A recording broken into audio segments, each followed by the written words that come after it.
Hello, this is Bernie. Who are you? I'm Bernie.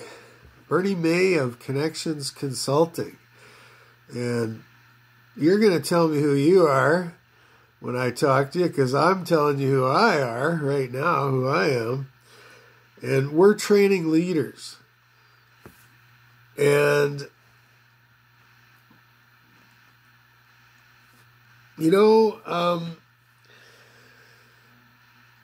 one of the things about this market we're in, it's like bench pressing, deadlift, 700 pounds of weight in the gym when you've only ever been used to lifting about 190.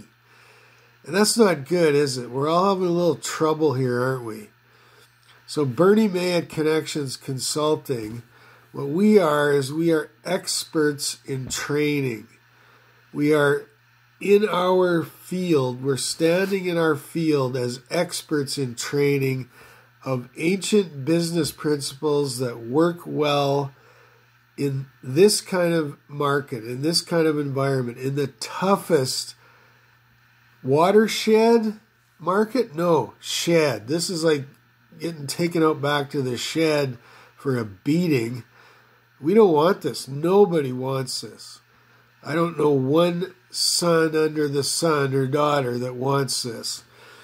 And, we do 5 main things, okay? We're staying with this cause as we go through the COVID times and and welcome to this meeting, by the way. I never asked you that right off the hop or said that to you, but I'm glad you're here. And,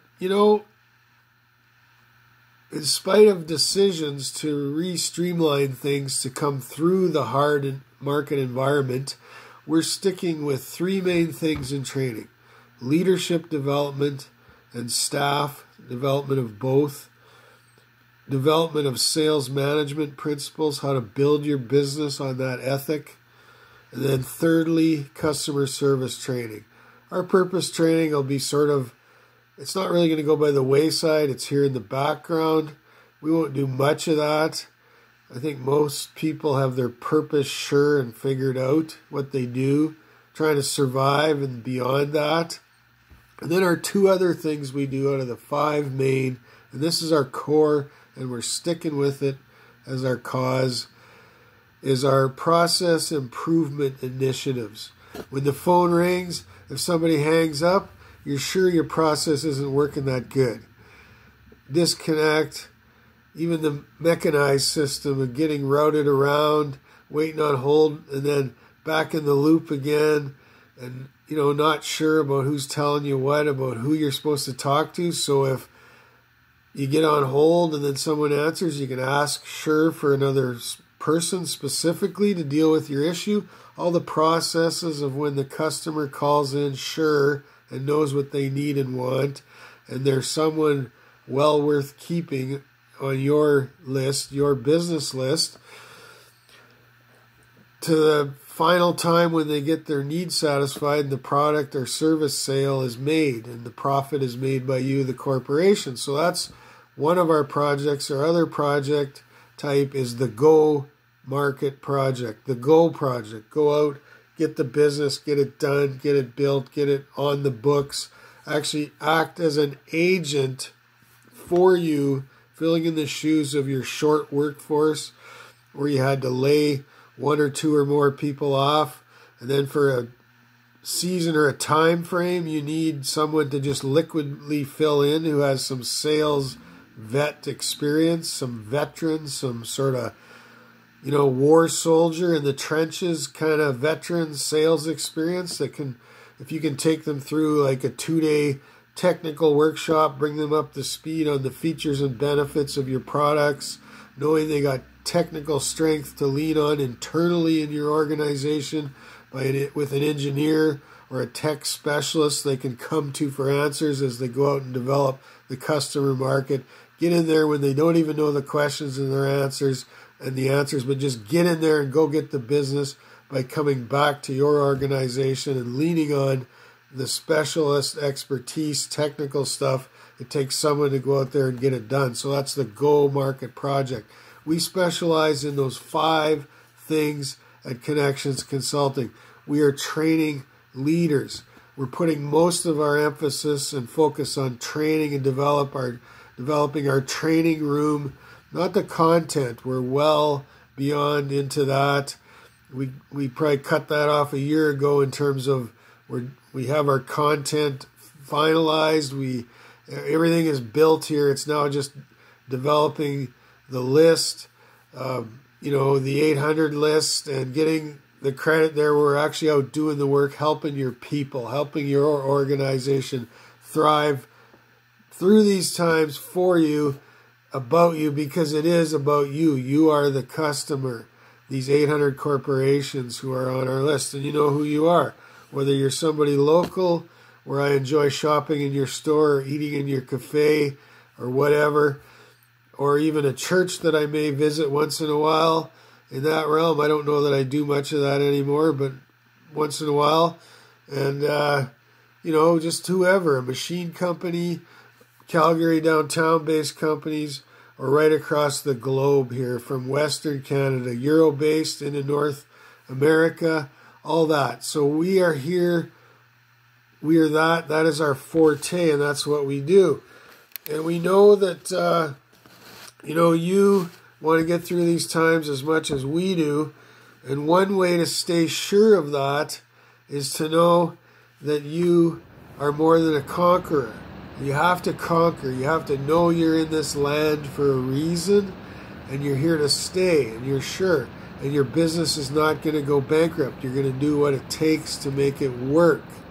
And where people let you down, where handouts and available money doesn't come when you need it, you're going to find a way to go the cause and be sure. You're going to train your young millennials up, your future, and know sure they're going to be there, and you can take it to the bank when you count on it that way. Now, I want to give you one encouragement today from Ancient Scripture Pros, and this goes to the book of Romans and the famous chapter 8 by Paul, the famous apostle, not the impossible, the possible apostle, Apostle Paul.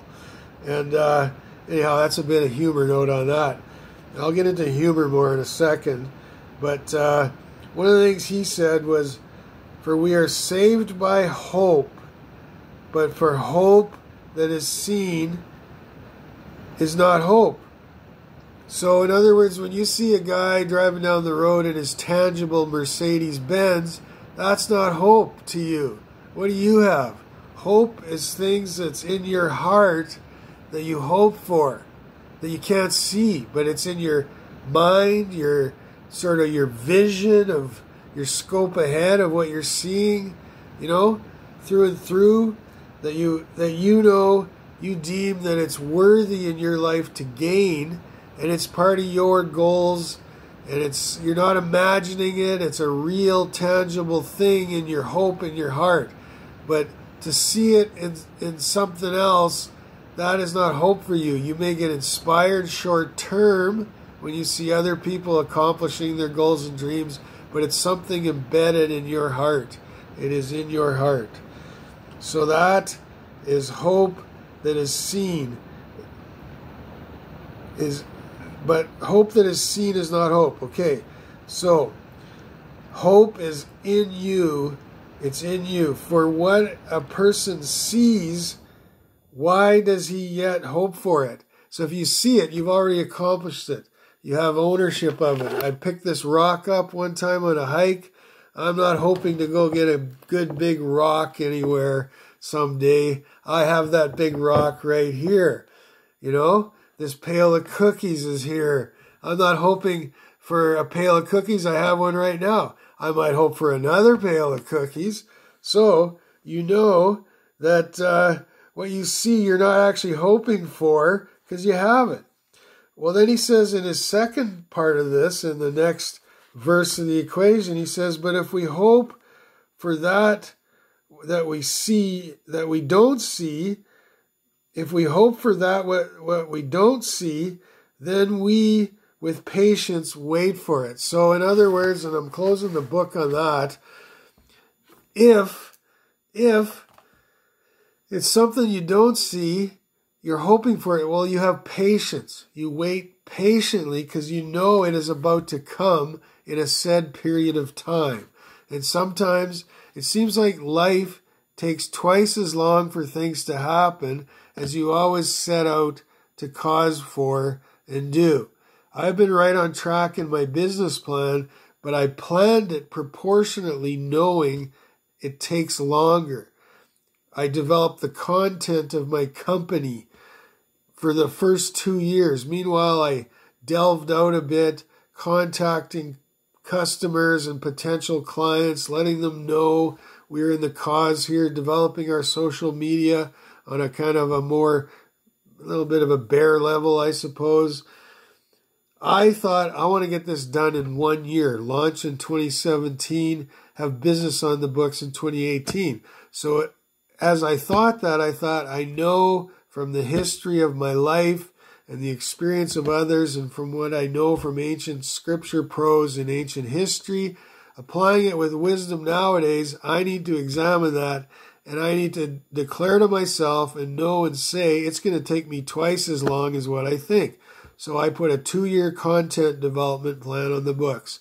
Then in 2019, actually Christmas 2018, as you know, you've heard me say, I got my first customer on the books. I did work for 3 of those, signing an agreement with a 4th one that I hadn't done any work for yet.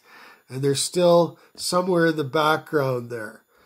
And so that was 2019. Now, that was project work in the Go Market project, the customer relationship management Go Market project realm, helping customers of mine develop their customer list here in North America. And I did that, and I handled and I managed their customer lists well. So that's done. That regard of taking care of their business, all the legalities of it, going after getting collections, receivables in, all of it, I took care of it. I was a good vested steward. Now here I am, and it's 2020. And we are right on track with the business plan because we said by March of 2019, we would have 4 customers on the books. And we did. In the business plan, we said that. So we've got even more. We've got 14 agreements. We had slightly more than that. We were up into 21, 22 agreements. We pared it back again in this COVID time. We shaved off some of our agreements that aren't working. One of them right now, well, actually, I'm not going to get into that part of it with you. I'm just going to tell you, in tough times, you got to pare back. You got to trim back. You got to look at what is a life. Is life merely just drinking and eating and enjoying it? Or can you get by sometimes on a sustenance level until you have more? And Bernie May has always lived like that his entire life. There's times of festivity where you enjoy it. 2020, and I'll back up a bit here. 2020, we're going into training and training room. We signed that deal with Hitachi. The check is on the way. And maybe they're just waiting to see how I am being taken care of Canadian as a Canadian person living here a long time, multi-year generations, and waiting to see how well Canada takes care of me in these COVID times. We're on the brink of that, I hope. I'm suggesting we are. And I've had some good meetings lately. I talked to a couple of interns in Ottawa, all that. And some other stuff. But anyways, life is more than just celebrating, even though celebrating is part of my theme of who I am, because you have to enjoy life. You can't just dwell in remorse and dwell down on unhappy things. You have to enjoy life. But sometimes the party can get too far. It can get way out of control. And I'll give you one edge here to sort of design it for you, because you can kid around a bit and have a bit of fun in enjoyable moments and laugh a bit, even in the hardest of times, right? Without dumbing down your life. But you got to take care of others and their feelings and how they're feeling. You shouldn't be, laughing it up with people when someone else really needs maybe your sympathy. And, you're not sensitive to them if you're not taking some things serious. You're kind of laughing about it. It's your demean then, and my hands are off. That's your bad. That's not me. So, but here's an example. This is where the edge would be. I remember this is in the younger days when partying was a little more common, and sometimes people take it too far. And I wouldn't want to go beyond this. This was quite the edge for me. One of my good friends, there was fireworks, just like last night, Halloween here in town. All the young kids out celebrating, getting all the goodies from other neighbors and having fun, dressing up in a costume of their choice, relevant to the economy we're in, not insulting anybody, I hope, and I suppose. All just good behavior, good fun. They're out getting their goodies and treats. Fireworks are going off. It's a celebration. It's quite the deal. They do that fairly often in Strathmore. And if you notice on my personal timeline, I have fireworks blowing everywhere, right? Bernie May, the celebration. Yeah, well, maybe. I hope so. It takes a bit of money, takes some cash to get to that extra where you're not just having a basic living. You're staying above depressed and discouraged. You're staying common with the theme of well and doing well and all that. So this one friend of mine, where they were partying, and these are all people I know commonly through my life, and fireworks, right? Good joy of that. Celebrate, yeah, whatever, 1st of July, something.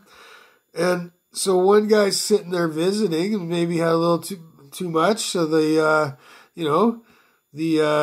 draft beer scenario or whatever, right?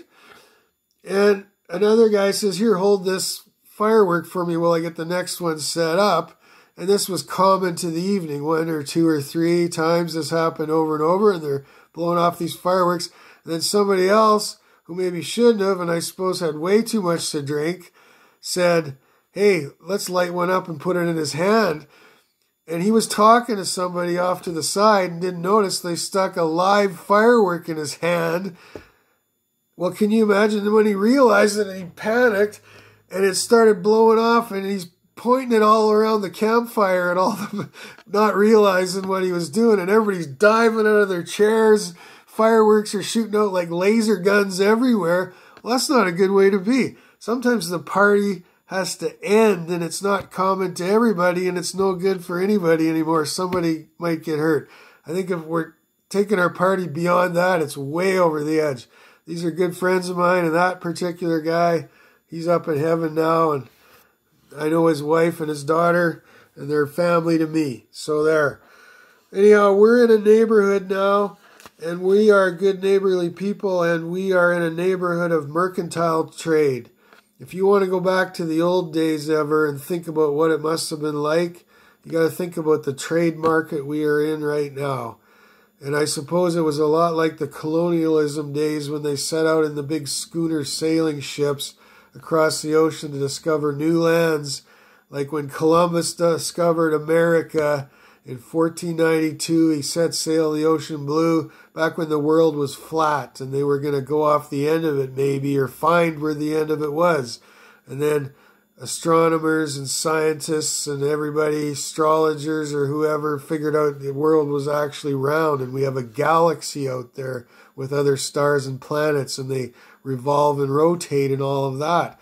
Well, those were some of the first recorded journeys. I imagine there was unrecorded journeys that took place earlier, and I think with continental drift, the indigenous people actually floated over with that part of the planet as the lands separated and divided, and that's just how it ended up. But whatever, that's my theme on that.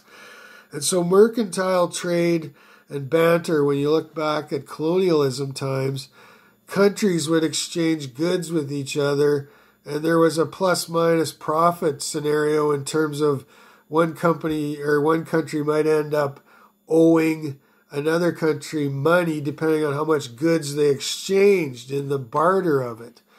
And this is how companies may need to think. We're in those times. If I or anybody come into your restaurant and sit down to enjoy a meal, cash rich but cash flow poor, as any entrepreneur could be at any second, you don't know. cash rich, lots of opportunities and leverage of all kinds, investments in many things, many land things around the scenario. Anybody could be doing this, cash flow poor in a given moment, whether you're a millennial who just got out of high school or the investment man that's been around for 30 or 40 years.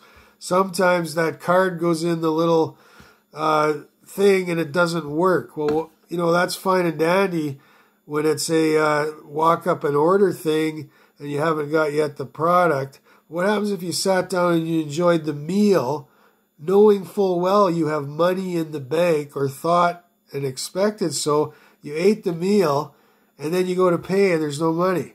Well, golly, by golly, judge that one.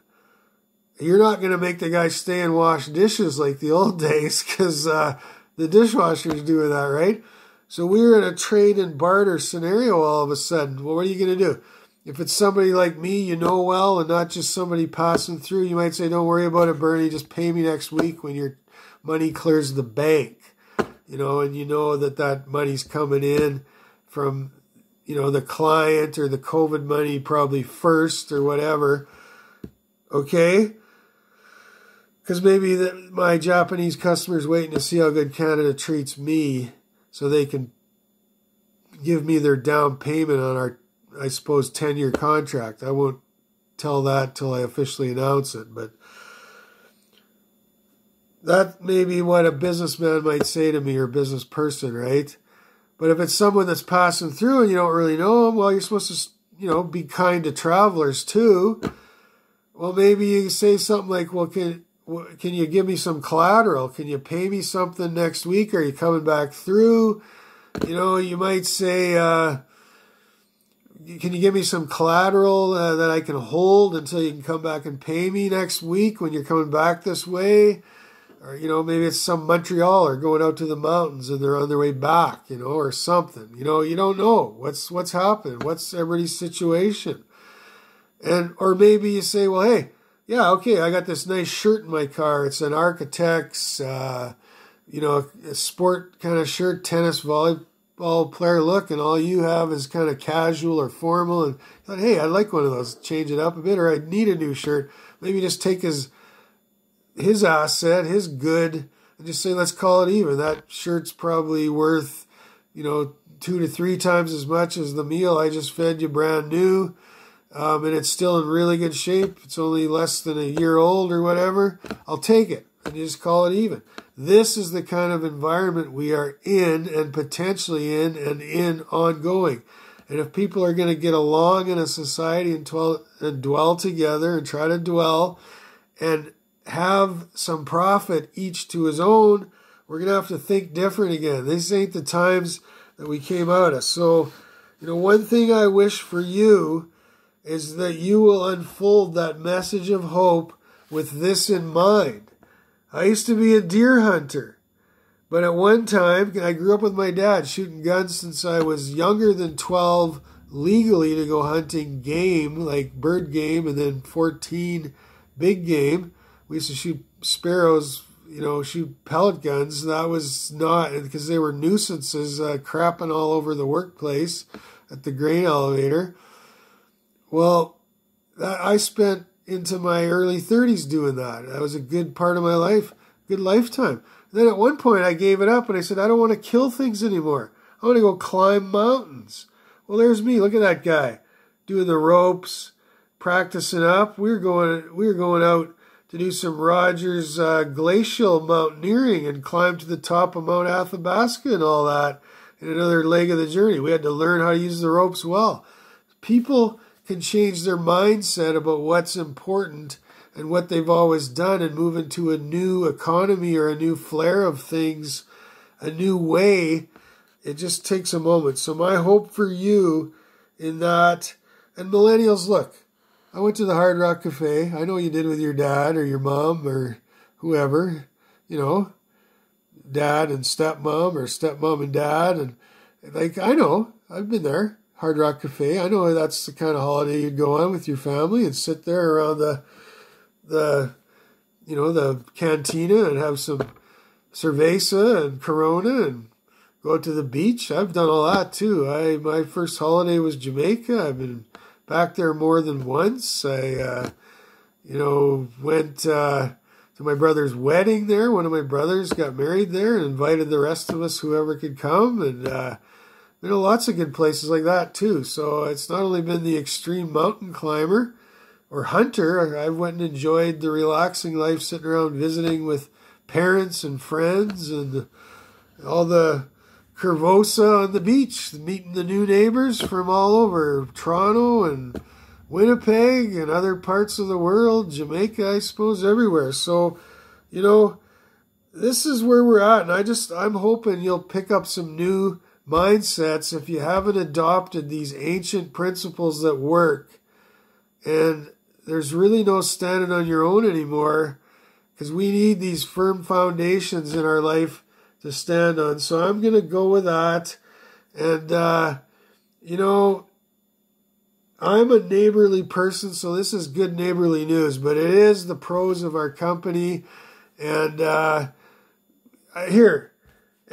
so we're putting forth the Connections Consulting because it's what we do. We sell these business consulting services, training and projects I propose. But here's a good picture of us as neighbors swimming in the pool with our good neighbors right across the boundary property where we lived in Landis, Saskatchewan. That was way back a lot of years ago. Born in Kindersley, grew up in Landis, and that was good. So here we are today. We got to live. We're not standing in that pool anymore. We're standing in our house. I'm standing in my house, and I'm in my house, and the rest of Canada is outside of my house, and together we have to stand no matter who's in whose house, and only friends should be in each other's house. And I'm believing that I have a lot of friends at this point in time, a lot of good connections, and I've called my company that, I suppose, too, for that reason. A lot of good company connections within Connections Consulting, experts in our field, teach up experts. So keep going forth. There's family in friends, and there's friends in family. And there ain't no bad if you're with other people trying to do some good. To be alone is a bad thing. So together we go forth, I hope. And we're always going forth in a good way, because that's where we end this, when it all ends this day and forevermore, with good friends and good family within. So I'm going to have one more of these good old chocolate chip cookies of my mother's and sign off for now. And we'll be back again. This was the Conqueror issue of today. The Conqueror pros forevermore. No, for today, because we are conquerors here. Bernie May at Connections Consulting. Amen with that. wconnectionscon.ca, BMCCI Inc., Connections Consulting.